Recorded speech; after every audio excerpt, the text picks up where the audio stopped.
আমরা এই বার্তা দিতে এসেছি যে ১.৫ বছর এই সুদখোর মহাজন ইউনূস সরকারের নেতৃত্বে আমাদের দেশে যে জঙ্গিবাদের উত্থান, মৌলবাদের উত্থান এবং এই বাংলাদেশকে অর্থনৈতিকভাবে সমস্ত কিছুভাবে ধ্বংস করা হয়েছে।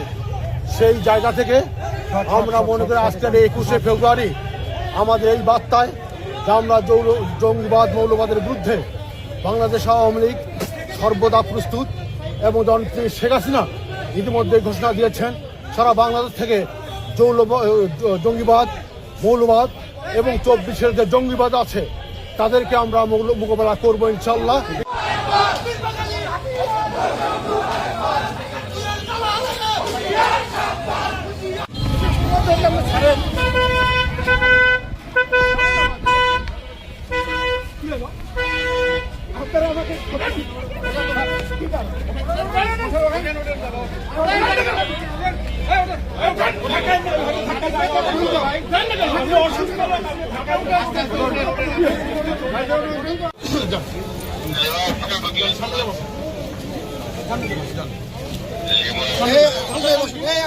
ওটা না কেন গাড়ি মতো দাঁড়িয়ে থাকে এরা।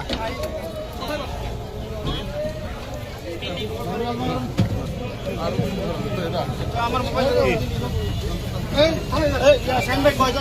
দুইজন কিছু বলবেন নাকি? না কি বলবো, এটা কোনো মানে হয় আমাদের